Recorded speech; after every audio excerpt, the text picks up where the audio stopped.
दूसरी तरफ पहली बार सेना के जवानों को आपने अग्निवीर के चक्रव्यूह में फंसाया। सही बात। इस बजट में अग्निवीरों के पेंशन के लिए 1 रुपया नहीं है। आप अपने आप को देशभक्त कहते हो, मगर जब अग्निवीरों की मदद करने की बात आती है, जवानों को पैसा देने की बात आती है, तो बजट में आपको 1 रुपया नहीं दिखाई देता। उनकी पेंशन के लिए 1 रुपया आपने नहीं दिया। तो उनको आपने अग्निवीर के चक्रव्यूह में फंसाया। लेकिन देश की सीमा की सुरक्षा जिन बहादुर जवानों के हाथों में रहती है, सेना के जवानों में, यह इतना संवेदनशील मुद्दा है इस देश की सुरक्षा का। और सेना से जुड़े हमारे अग्निवीर के जवानों को लेकर जो देशवासियों को गुमराह करने की कोशिश की जा रही है, उस संबंध में मैं कहना चाहता हूं अध्यक्ष महोदय, जब भी आपका आदेश होगा इस सदन के समक्ष मैं पूरी तरह से अपना अग्निवीरों को लेकर स्टेटमेंट देने को तैयार हूं। द फर्स्ट पहला काम इस चक्रव्यूह ने क्या किया? जो हिंदुस्तान को रोजगार देते हैं, स्मॉल एंड मीडियम बिजनेसेस हैं, जो करोड़ों युवाओं को रोजगार देते थे, उन पर इस चक्रव्यूह ने आक्रमण किया। कैसे किया?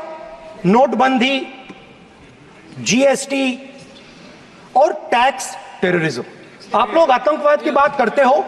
पूरे देश में अगर कोई भी व्यक्ति छोटा बिजनेस चलाता है तो रात को उसको फोन कॉल आता है इनकम टैक्स डिपार्टमेंट से, जीएसटी से, और टैक्स टेररिज्म का वो शिकार बनता है। इस टैक्स टेररिज्म को रोकने के लिए बजट में आपने कुछ नहीं किया है।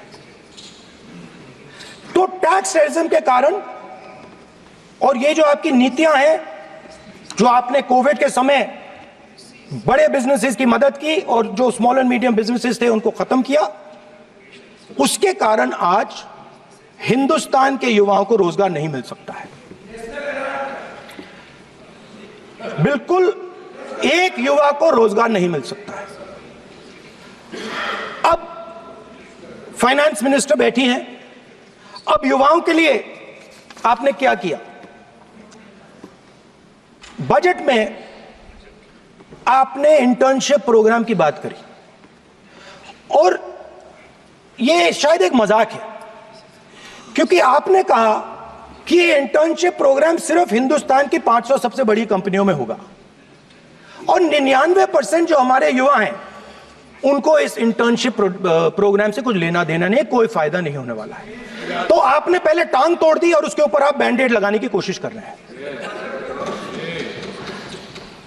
मेन मुद्दा आज युवाओं का एग्जाम पेपर लीक है। जहां भी हम जाते हैं, आपने बेरोजगारी का चक्रव्यूह बना दिया इनके लिए, और जहां भी हम जाते हैं वो कहते हैं देखिए बेरोजगारी है मगर पेपर लीक भी होता है। तो आपने एक साइड पेपर लीक चक्रव्यूह, दूसरी साइड बेरोजगारी चक्रव्यूह। पेपर लीक मैं आपको बताता हूं 10 साल में 70 बार हुआ है। अगर आप जानना चाहते हैं 10 साल में 70 बार हुआ है। तो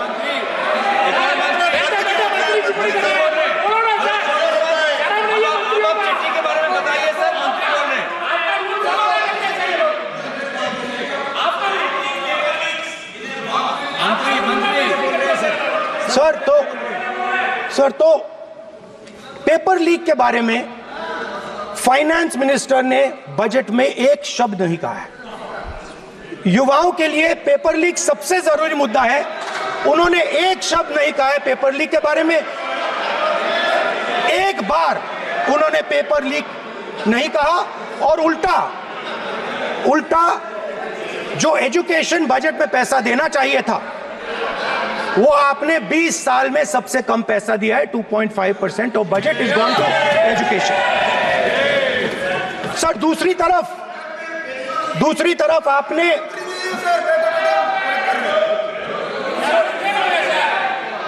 आपकी नहीं मानते सर, ये रनिंग कमेंट्री कर रहे हैं सर। दूसरी तरफ पहली बार सेना के जवानों को आपने अग्निवीर के चक्रव्यूह में फंसाया। सही बात। इस बजट में अग्निवीरों के पेंशन के लिए 1 रुपया नहीं है। आप अपने आप को देशभक्त कहते हो, मगर जब अग्निवीरों की मदद करने की बात आती है, जवानों को पैसा देने की बात आती है, तो बजट में आपको 1 रुपया नहीं दिखाई देता। उनकी पेंशन के लिए 1 रुपया आपने नहीं दिया। तो उनको आपने अग्निवीर के चक्रव्यूह में फंसाया। नेता प्रतिपक्ष ने बजट के संबंधित जो भी भ्रांतियां पैदा की हैं, जब बजट से संबंधित जवाब देने के लिए वित्त मंत्री जी खड़ी होंगी तो उन भ्रांतियों को लेकर जो भी क्लैरिफिकेशन देना है, जो कुछ भी देश को संदेश देना है, वो अपनी तरफ से संदेश देंगी। क्योंकि मैं मानता हूं कि कई भ्रांतियां बजट को लेकर पैदा की गई हैं, लेकिन देश की सीमा की सुरक्षा जिन बहादुर जवानों के हाथों में रहती है, सेना के जवानों में, यह इतना संवेदनशील मुद्दा है इस देश की सुरक्षा का। और सेना से जुड़े हमारे अग्निवीर के जवानों को लेकर जो देशवासियों को गुमराह करने की कोशिश की जा रही है, उस संबंध में मैं कहना चाहता हूं अध्यक्ष महोदय, जब भी आपका आदेश होगा इस सदन के समक्ष मैं पूरी तरह से अपना अग्निवीरों को लेकर स्टेटमेंट देने को तैयार